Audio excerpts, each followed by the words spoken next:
Well, this morning on Media and Society, as February wraps up, we look at the relevance of Black History Month on the continent and how the media certainly tells that story to us.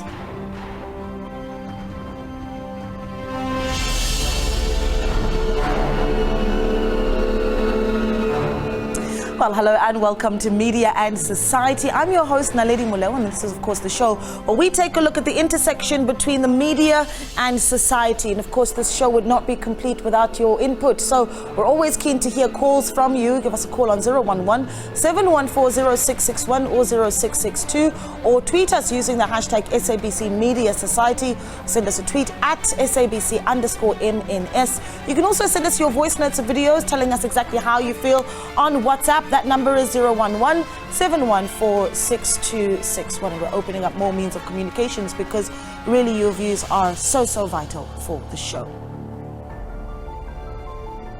Let's get into the discussion for this morning on Media and Society. So Black History Month is an annual celebration aimed at honoring achievements by African Americans to recognize their central role in U.S. history.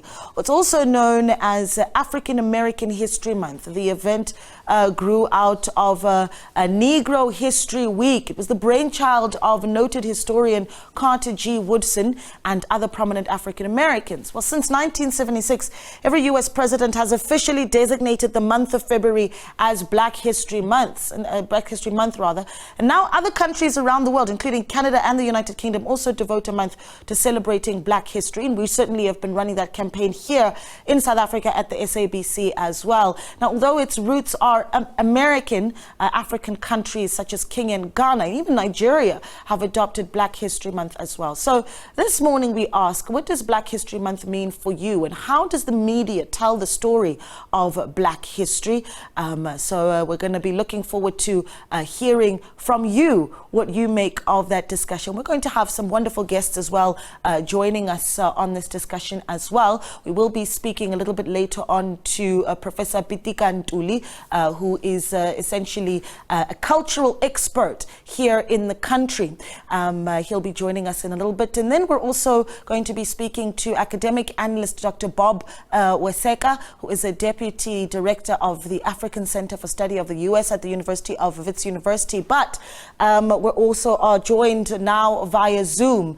We'll be speaking to Zuleika Patel as well a little later on. She's a young anti-racism activist. But we are joined now by Dr. Llewellyn J. Cornelius, who's Professor of Social Justice and Civil Rights Studies at the University of Georgia in the U.S., joining us via Zoom. It is 2 a.m. For Dr. Cornelius, so we really appreciate you staying up, Dr. Cornelius. Good morning to you and welcome to the South African audiences.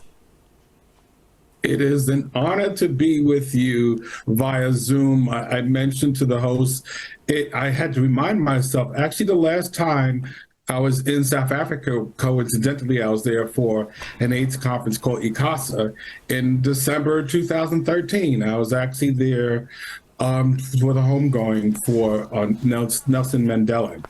It just so happened that I was there then, and I was like, 10 years ago, goodness, how time flies. I'm just glad to be with you today. Yeah, 10 years since his passing, and last week, actually, we did, commemorations of the anniversary of when Dr. Nelson Mandela was released from prison. So certainly someone that's on our mind lately a lot. But let's talk a little bit about what Black history represents for you, and tell us about some of the work that you're doing in the U.S.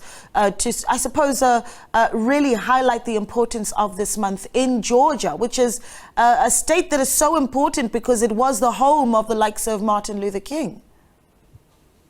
You know, I'm glad you brought that up. One of the things about Black History Month in the United States, as you mentioned, Carter G. Woodson in the 1920s had moved forward with that as a week. Yet, it's very interesting. On one level, it's something we have in February. Yet, what you actually also see in the States is that we want to have that celebration throughout the year. So you hear about Juneteenth, you hear about Kwanzaa, you hear about other events. You hear this National Black Writers Conference that's in Brooklyn, New York that they have. There's all kinds of celebrations that occur to make sure this is embedded into our legacy. I will also say, though, at the same time, there's energy, there's a push and pull with some folk in the States that may not want to emphasize the presentation of African American history and curriculum, yet from a populist point of view, is very much part of the normative culture, and we can speak more about that if you like.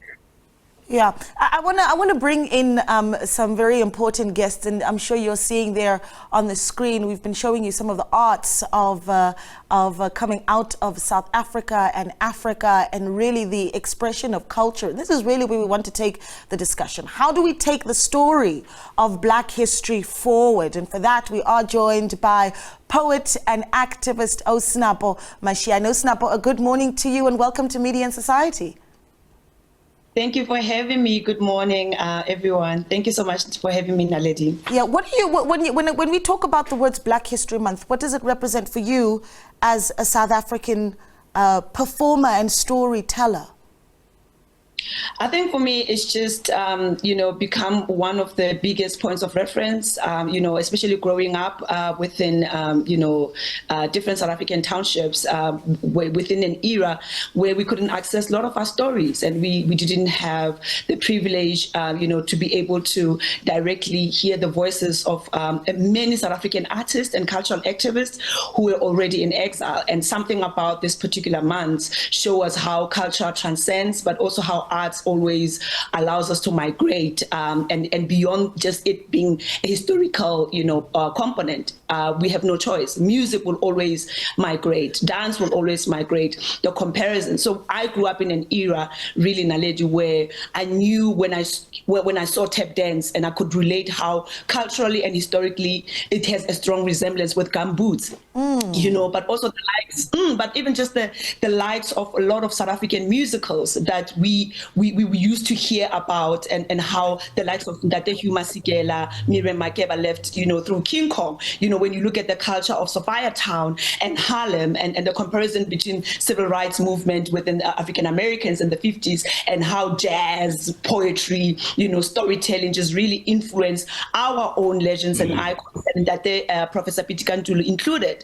So for me, it's just like it was the first point of reference, because we grew up in an era where our stories, our history was being muted or silenced or erased, if not really banned in this country.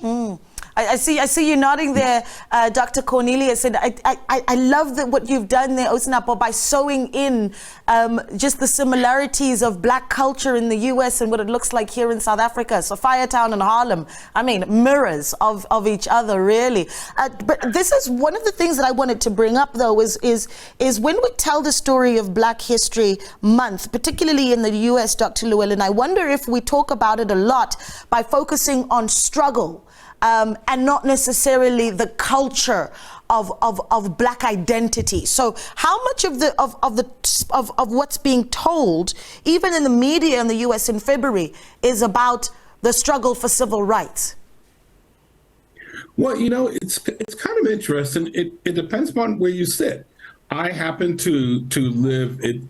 Just so that you know, I'm a native New Yorker. I'm from Spanish Harlem, and I noted that Professor Ntuli was in Manhattan at some time at the Pratt Institute. So I was like, wow, our paths actually cross magically from Manhattan. But I live in Georgia, and being in the Atlanta area where you have the whole legacy of the civil rights movement from SNCC and the Atlanta movement, Ebenezer Baptist Church, where Senator Warnock is right now. It isn't just Black History Month, it's Black history all the time because you live and breathe the legacy. Yet it occurs at multiple levels. Some of it is political engagement and voting. Some of it is the Black arts. It's Afrofuturism. Some of it is about music. I mean, we have a big thing going on this year about the 50th anniversary of hip hop that you've been seeing on Grammys and on television shows. So it's really touching us in a lot of ways. Yeah. You mentioned Professor Pitika Ntuli. He's joining us now. Professor Pitika Ntuli, a cultural expert, an artist, and a cultural activist, so much more. Prof, a good morning to you. Welcome to Media and Society. Good morning to you, and also, from Georgia, and also for Napo, and I am loving what I'm beginning to hear. Yeah, no, it is an absolute honor having you on the show with us, Prof. I think let's start here. When you hear the words Black History Month, as someone who's lived in the U.S. as well and has experienced really Black culture in the U.S. and then come back home, what do those words mean for you? It means, to me, the very issue of our own origin, our histories that have been, buried and forgotten. And we can talk history in South Africa here, for an instance.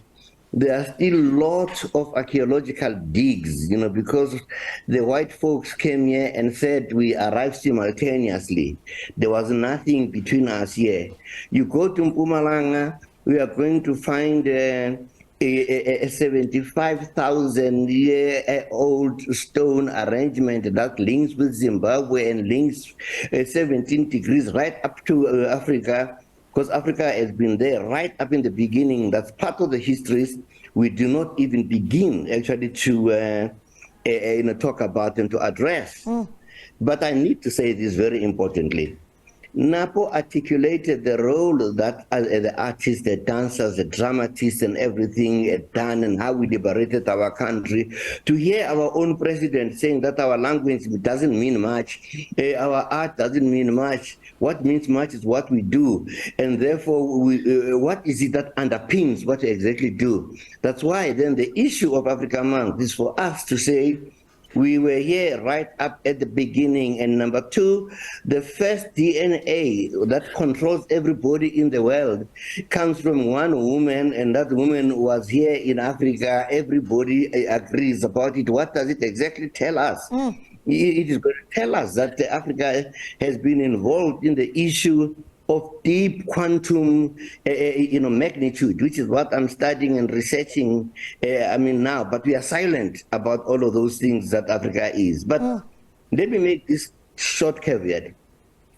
In Nigeria, Nok culture had terracotta heads that were created by artists 500 BC. Sure. They are there. Sorry. You look at their picture, you look at the picture of the Lichtenberg heads here in South Africa, they are exactly the same ones. And it tells you that there are histories we don't talk about. And this is the point that I had raised earlier, Prof. I'm going to stay with you for this a little bit. But when it was a question that I posed to Dr. Cornelius moments ago, I said, how much of the story that we tell about Black history is focused too much on the struggle, right? I mean, there's the sense that when you say the words, let's celebrate Black history, people immediately think of Walter Sisulu, Nelson Mandela, the struggle, we think of apartheid, we think of slavery, but do we think about our identity enough? So I'm saying, are you concerned with the balance of the struggle, but also Black identity being celebrated beyond the struggle? Yeah, no, I think you did right there. But in South Africa, we had History Month. That Minister Nathi Mthethwa had brought. It involved Africans from all over, the Salif Keitas as part of it. We're beginning then to take people like great writers to come here and visit remote areas, so that they themselves can learn the history of the areas where they are, so that they can add them into their own writing. But because the arts in South Africa are not given much money, even a brilliant idea such as that can only go on limping. Yeah, Dr. Cornelius, what do you think about that when you consider the fact that you have Black History Month that is starting to be celebrated in various parts of the world, that it's not just an American story? What do you think that does for the month of February? Oh, I think it's electric, because actually we really want the world to celebrate it every day. A great example, if you see in Paris, they have a wonderful exhibit on Fela Kuti called Music as a Weapon that's going on there through June. So the fact is, I'm like, oh my goodness, an Afrobeat artist that's known throughout the world, celebrated in Europe, celebrated in the United States, celebrated in the Caribbean. That's what we want. It's like, for example, I always say here, it's like, you know what America needs? We need to have a South African Truth and Reconciliation Commission, a national one, right? That's the kind of like co-learning lesson that we want to see go across the waters. And the fact that you're celebrating it there, we're picking it up here, the more that it moves around the diaspora, that's what this is really all supposed to be about. Yeah. Osnapo, some of the celebrations that stand out for you this month, particularly where the arts are concerned? Oh, no, definitely. I was even jumping and just having goosebumps because, as you can see, like a number of theaters every month in February celebrates, Black History Month. In particular now, as we're having this conversation, I know that Joburg Theatre, is having The Fence, a play by, August Wilson. And it just shows, again, when you're watching the play, you find pieces and parts of yourself as a South African. So even if it's centralized in the United States, there's resemblance, the struggle, the relationship, family dynamics, and I think that's the power of storytelling, that, no matter where the story is from, when it's rooted and it's authentic and it's really reflective of somebody else's reality, you yourself as a human being, you go across the border, you dismantle the chains, you find pieces of yourself in those kind of storytelling. Yeah. And I also know that a number of conversations that are going around, between ourselves as peers, between here and the United States, and also the diaspora and the Caribbeans, in terms of the power of poetry and spoken word and the resemblance. And as you said, it's slavery and apartheid, but also finding the beauty of reclaiming and rewriting our history. And as Professor Peter Kantule said, also sharing our history as South Africans and going across the rest of Africa and really dismantling those border gates, and to say that storytelling will pierce through even the hardest, times. And we see it through different movements in the contemporary field, Black Lives Matter, #MeToo, all these aspects of even what contemporary struggles or uprising or riot is displaying, is that it has been part of us. We are not in isolation as South Africans. It's very important for us to see, to hear, and also to stand in solidarity, because even us, a lot of countries across the world during apartheid stood with us. But culture and arts and spoken word and music transcended much more faster before even technology became our sort of like a popular mass, communication that we're using today. Yeah, absolutely. And you talk about the arts and you mentioned fences. We've got a small surprise for you, in fact, after the break. Do stay with us.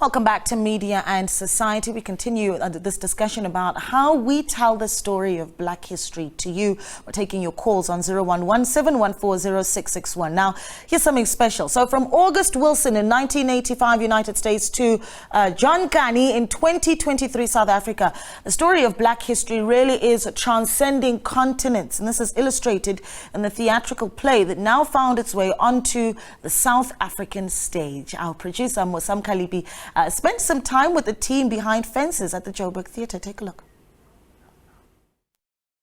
Observe Black History Month. I am currently outside the Joburg Theatre, where theatre production Fences is currently taking place. Now, the production explores the African American experience of racial injustices and oppression, which deeply resonates to the South African story, as well as we share similar past of racial segregation and such oppression. Now, in today's show, we ask, what is Black History Month and is it relevant to South Africa? Of course, we'll be watching the show as well as talking to some of the cast members. Let's have a look. Fences is a 1985 play set in the 1950s. It explores the evolving African-American experience and examines racial relations, among other themes. When it comes to Black History Month, it's good to get a sense of the global Black history.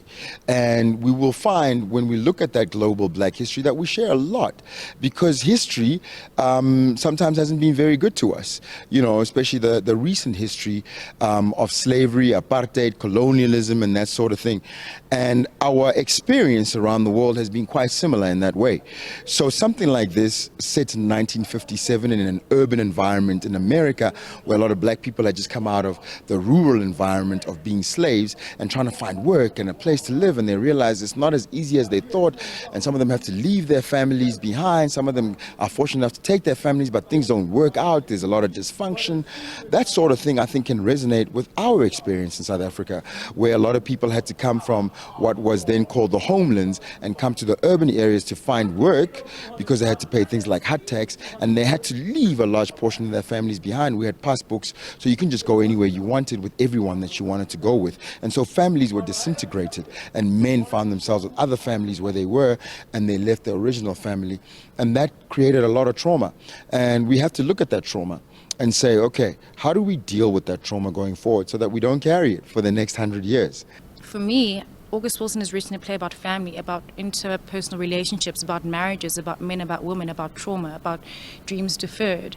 And ultimately, I've always felt this play very cathartic, you know, and very healing in that way. And that's what I think we really are leaning towards more, that we need it more, especially coming out of such a difficult time in the world in general. We need to be able to sit in a room together safely and just release. Wilson writes the Black lived experience so beautifully and so eloquently that you cannot separate it from any other culture. I see my uncles, I see my father, I see everyone in this world, them sitting here. I could just take this piece and put it in Soweto and adapt it there. So in that sense, there are similarities, obviously, and it's a human story. It's a human story about broken dreams. It's a human story about a young man trying to find himself in the world, in opposition to his father. You know what I'm saying? A failed musician. The bits and pieces of all of us in all these characters in the play. It is incredibly important that we support everything that is Black as Black people, that gives us light. It is important. We cannot say it's American, so we have nothing to do with that. Of course we do, because we're Black. We live under the same circumstances. We have lived under the same circumstances. So we have to be Black when Black it's important to be Black and support everything that is Black. We have to.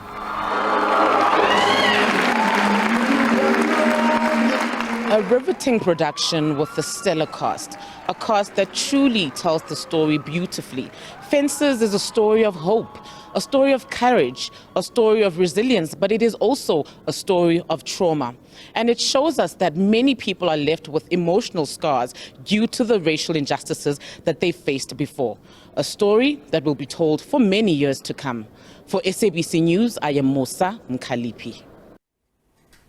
Sterling. And of course, it's not lost on me that one of the lead actors in that play is Thandwa Kani, who for many of us we saw in Black Panther, playing the father of Black Panther.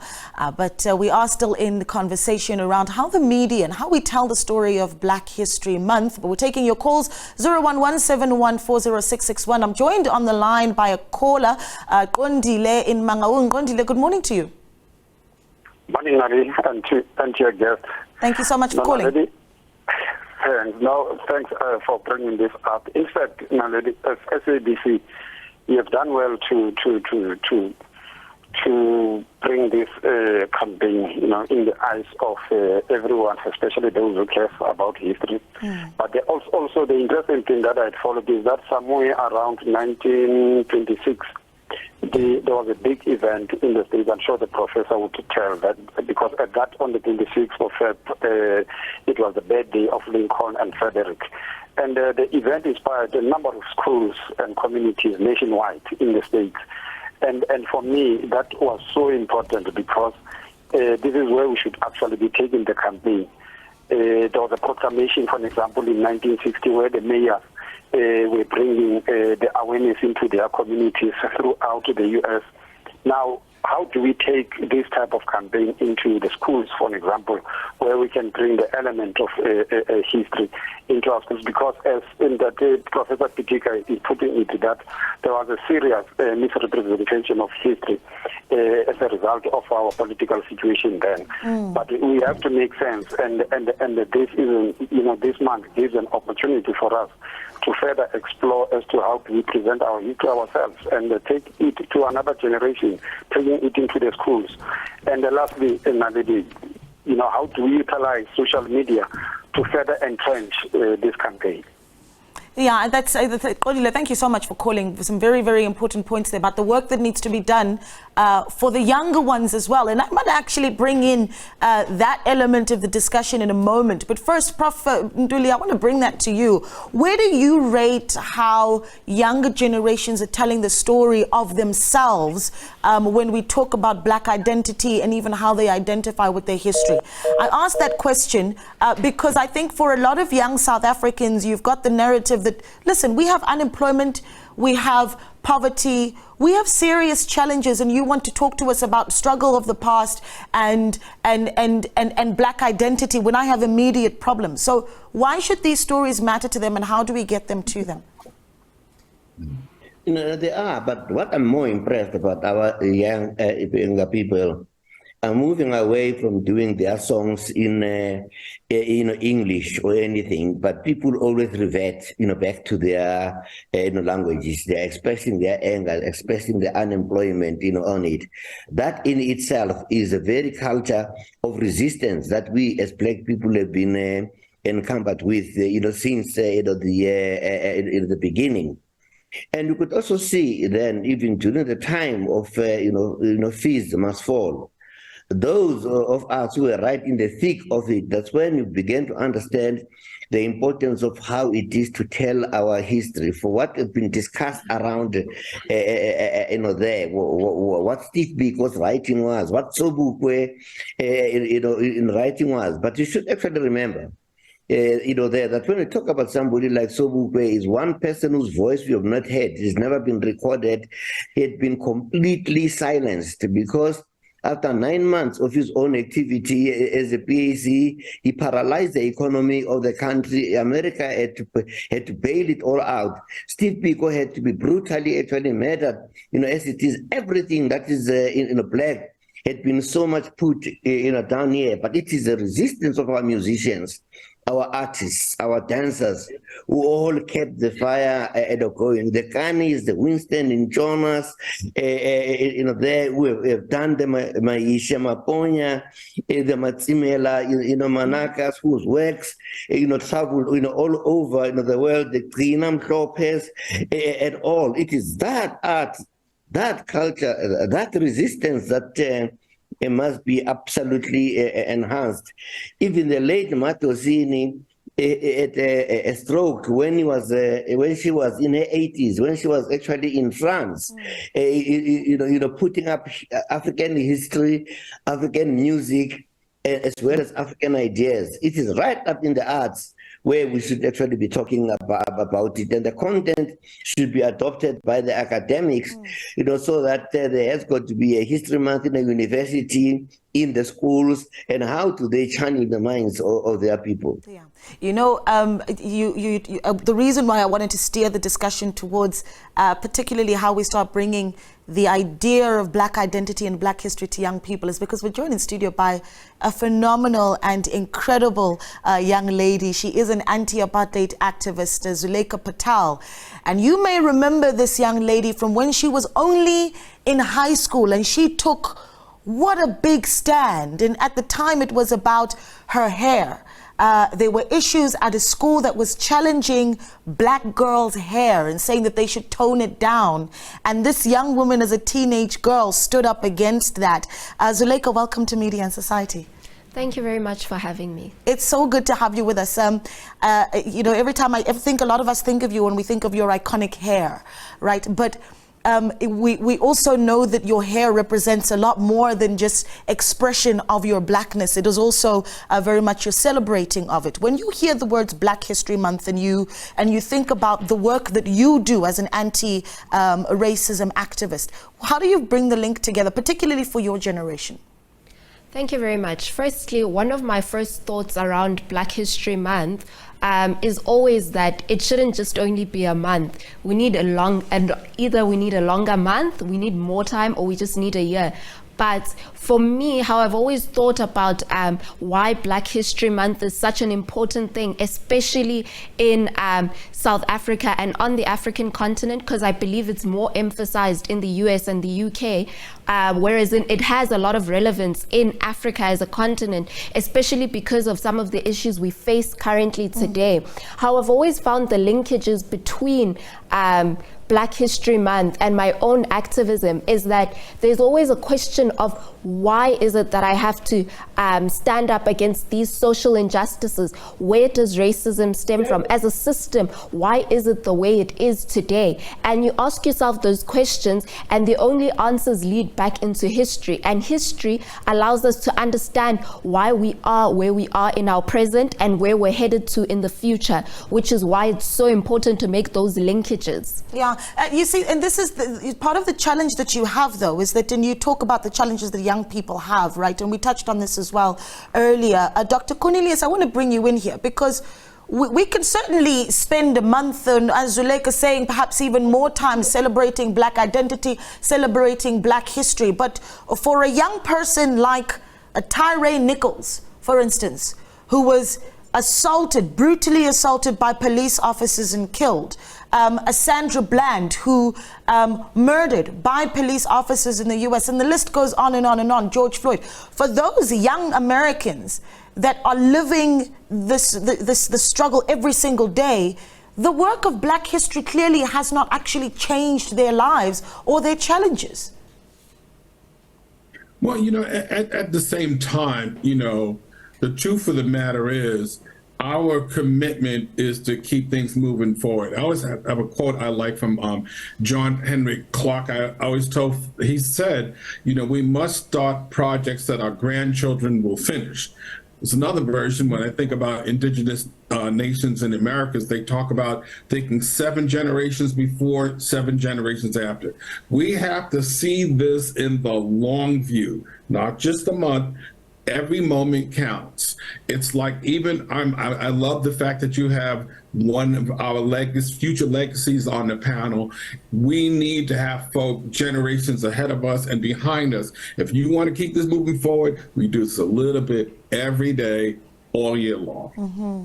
Yeah, it's a big project that we have on our hands. Osnap, I want to come back to you because I think that you sit right in the middle from a generational point of view, and you're able to see really what's coming and what's past. You know, we've got Fela Kuti on the screen, and I think about some of the music that I listened to certainly in the 90s, and there was a sense that there was a lot of work musically and even in the arts to bring some sort of consciousness to really open our eyes, make us smarter, make us active citizens. When you listen to the sound that is being produced by young people today, let's be honest, right? Are you getting that work is continuing? I think you would have to find it, Naledi. You know, every generation has its own lingo. It has its own refinement, and I think it would be wrong of us to judge and literally dismiss it as not conscious. I mean, when you look at the history of Kwaito, you know, when you look at the history, even just how Mapiano itself, how it's trending across the world, repositioning and the strong South African identity in terms of the beat, in terms of the music, but in terms of the dance move. So I really say that you need to find it, right? And we shouldn't also say that in the 50s, everybody who was singing or somebody who was reciting a poem, they had depth, they were conscious. You have to find it. But I wanted to say that I don't think anybody wakes up in the morning and says, I'm a revolutionarist, I want to contribute to evolution.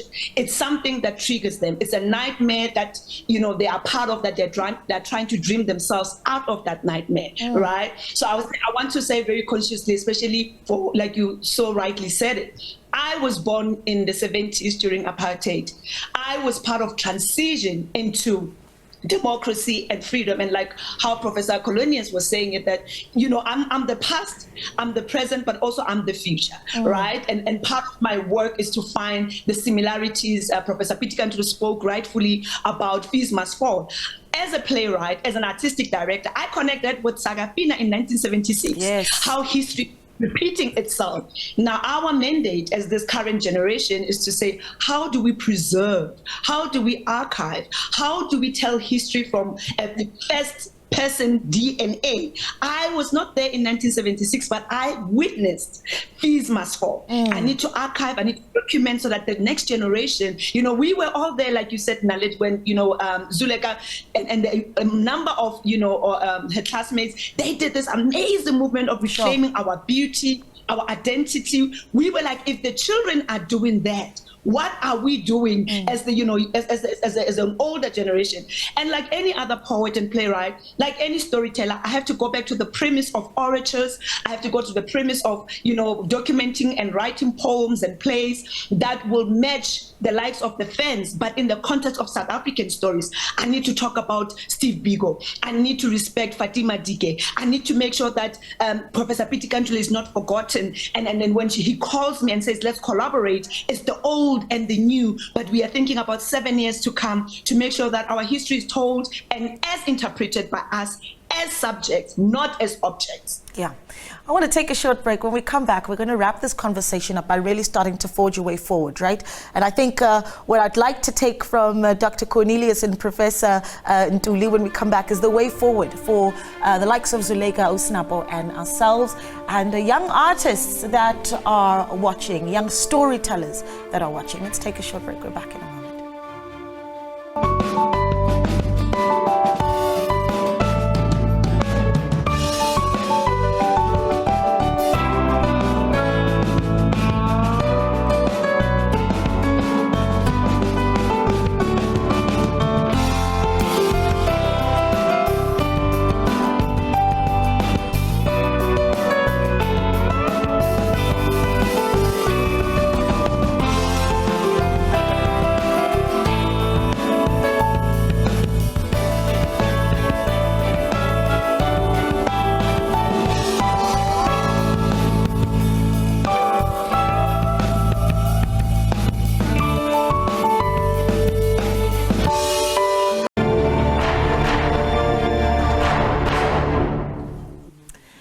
Welcome back to Media and Society with myself, Naledi Moloa. As we wrap up a Black History Month, we are looking at its relevance in African society today, and we're also talking about how we tell the story of Black History Month. And for that, we're joined by Professor Pitika Ntuli, as well as we joined as well by poet and author Usnapo Mashiane, Dr. Llewellyn J. Cornelius, Professor of Social Justice and Civil Rights Studies at the University of Georgia in the US, and Zuleka Patel, anti-racism activist, joining us in studio. Zuleka, we've had quite a big discussion, and I think because we're moving towards the end of it, I'm keen to hear, before the break there, we talked about how it has to be a generational conversation, what we tell of our stories, right? What are you doing at the moment in telling the story that is Black identity for your generation? I know that you've been up to a lot. For me, I believe that one thing that's definitely going to be very important for my generation to tell the story is representation, because this is the generation now that gets to see its own Black role models in literature, in media, in any space. We are the generation that gets to see Black people in these different spaces and see that representation. And so for me, one of the most important things to me is storytelling through books. I've written my first debut children's book, My Coily Crowny Hair, which tells the story of a young 7-year-old girl who is actually, and this is the thing that I think is unique about my book, is that at no point is she sad about her hair. She's actually in a journey. She's on a quest to learn more about the versatility of her hair, and she learns through that there's not just one type of Black hair. There's no single blueprint to Black hair. There's different types, and she learns that, and that makes her love her hair even more. And in the story, she's told by her grandmother in the different decades, what hair represented for Black people in the different decades, right? And I have plans of writing more books. I do have one in the pipeline currently, and so I think that one of the things that's going to be important for my generation is representation in literature, seeing ourselves in the books that we read, and reading books by people who look like us as well, right? And also not just seeing ourselves in the space of literature, but seeing ourselves in certain rooms, having young Black people represented, hearing young Black people speak on the current social issues. I think that's one thing that's going to be very important for my generation. And one thing that I'm actually in the works of doing currently is I recently founded my own nonprofit company called Dare to Change, which focuses on inspiring the youth to dare to change the world around them. And one of our pillars is literacy. And what we're actually doing is we've started an initiative called Reading to Change the World, which provides library corners to schools which don't have libraries in underprivileged schools. And what's unique about it is that in the library corners, they only house books by Black authors from across the diaspora. And all the library corners in the month of February are going to be named after Black African women icons. Yeah, that's incredible. Incredible work. Taking calls, 011-714-0661. Moses is on the line in Pretoria. Moses, good morning. Morning. Yes, thank you for calling. Yes, I said the media doesn't have anything. So, they have included Dr. Homolemo Mokai. He stays at Harang Zone 1. I've learned many things from him. He was a doctor, but now he's not a doctor. He even wrote history, and in music, he knows many musicians. So they will have included him on this program. Thank you. Okay, thank you so much for that, Ndade Moses. We can include as many people as we can fit onto the show. Prof. Pitika, let me come back to you. You heard Zuleika talking about the work that she's doing.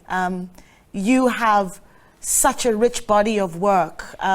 When you hear what's coming out from her generation, what's your thoughts? And a call to action, perhaps, as well, for other storytellers that are out there. I am absolutely very impressed with what Zuleika is. It just makes me feel that whatever we have done, whatever we have suffered, whatever examples have been in there, carry that weight, as Napo so clearly, kind of articulated. For me, the way forward is this. Apartheid was the most unique thing in the world. In South Africa, we should be having an apartheid institute. We should have been instituted right from the beginning so that the world can learn how did things go so horribly, what had happened before that, what is it that is being actually suppressed. It isn't. And now when we talk about a country where our education is a photocopy of Western things, we have got to nationalize our own education system, so that our children grow on a day-to-day basis, knowing who they are at their point of reference being Africa. So what Zuleika has done, what we in our did by getting the artworks that won us the Global Fine Arts Awards, across 3 generations, we managed to do that. We maintained that. Fanon was right when he said each generation must, out of relative obscurity, discover its mission, fulfill it, or betray it. We have in our own studios a whole history written in stone. We've got Sobukwe, we've got Biko, we've got Winnie Mandela, we've got Shaka, we've got a range of these things. But because we have no history, we disrespect history, they are stuck up in a studio. Our own people cannot actually even see them out for the next generation to come. Oh. But I must congratulate Zuleika and also you, Naledi, as inimitable as ever to put in something like this. Then yesterday I turned 83, but tonight I feel 38. Thank you. We love that, Prof. Thank you so much. Dr. Llewellyn, I think let's talk a little bit about the work of future generations. And, one of the things that I think I've seen in the storytelling of Black identity particularly has been the collaborative efforts that we're starting to see a lot of, particularly in young people. How do we keep that going? And what's the right message that we tell moving forward? I'm going to quickly tick off 4 things. Sure.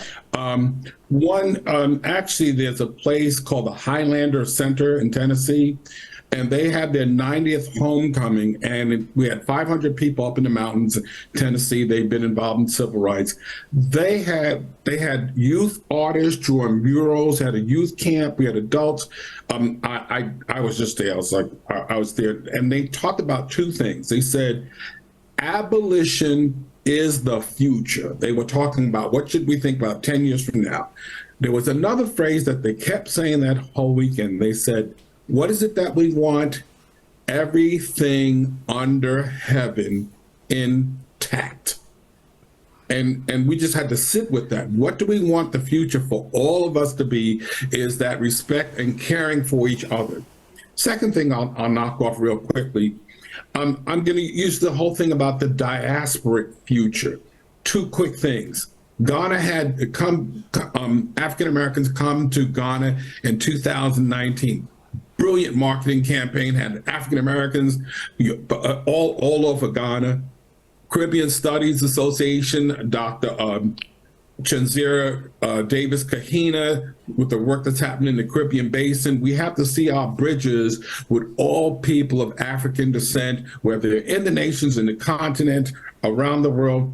2 other quick things. There's a phrase we talk about in community work called on ground. It's so nice for us to be up in the clouds, but when we get on ground, that is what matters. It's the roots with the people and the love and coming together. Last thing, old school, mutual aid, empowerment. The things that we did collectively, we need to remind our children and grandchildren. We used to have the cup of water, a little sugar. That kind of stuff is so important when we did bartering and caring and loving of each other. Yeah, I want to go back to on ground. I think that one's really, really powerful, Osnapo, and bring that one to you, right? Where we don't want stories, and when the media or storytellers talk about Black history and Black identity, for it to be this up in the air, like Professor Cornelius is saying, this up in the air academic conversation, and then you get back down to Soweto and Alexander, and it's non-existent. So how do we change that? We change it by becoming part of our current. We cannot erase history. We can reclaim and recreate the present. But more than anything, we can reimagine the future. And as an artistic director currently at Peckov's, a theater that was built in 1963, to be the first Black woman artistic director in that space, but to be able to connect that with a sister friend in California and work with through dance, South African dancers, dancers from Ghana, dancers from African American and the diaspora in the US, and bringing them in the theatrical space to say, bring a part of yourself and rewrite your own story from your own people, as told, as defined, as expressed by yourself. For me, Naledi, that means it's the ground. When you get on the ground, we are no longer just talking. We are no longer just living, breathing libraries. We are actually echoing and bringing life and literally breathing life into everything, every story that we want to tell, and stories that come from our ancestors but can be retold and redefined by us in the contemporary field. So for me, the next step is really saying, these buildings and these structures that are theater monuments that were built to perpetuate Afrikaans or apartheid culture, we can bring and make sure that we rewrite so that our children, they know that it's possible and theater exists anyway. Not within the black boxes, but within an open space across the borders of who we are as Africans. Thank you. Yeah, Osnapo Mashiane, an absolute pleasure speaking to you. Thank you so much for joining us. Anything that you want to tick off? As the youngest on the panel, what do you take forward as your call to action?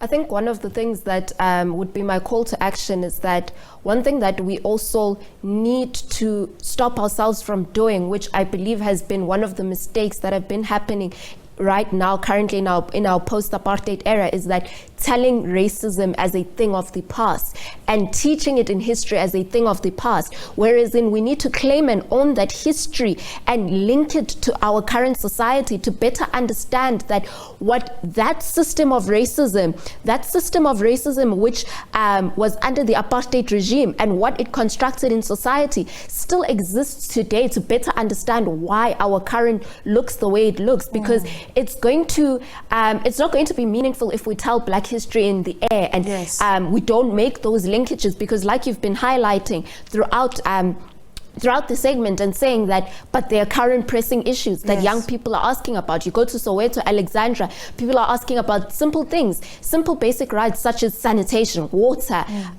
housing, and those questions are not new phenomena. Poverty in this country is not foreign new phenomena. Poverty is a man-made issue. It's a man-made issue which has been constructed to oppress a group of people in this country. And those are the type of linkages we need to make with our history to better understand where we're headed to in the future, because it's not going to be meaningful if we simply continue to tell racism as a thing of the past and not as an ongoing system of oppression which still oppresses us till today. Yeah. The work continues. Yes. That's the point. The work continues. Zuleika, an absolute pleasure having you in studio. Zuleika Patel there, the anti-apartheid, anti-racism activist. Thank you so much to my guests, Osinapo Mashiane, an absolute pleasure. Dr. Llewellyn Cornelius, thank you so much for waking up at 2 a.m. in the US to spend time with us. We really do appreciate it. Professor Piti Kantuli, an absolute honor. Thank you so much for watching as well, and keep interacting with us on Twitter. Have yourselves a fabulous Sunday.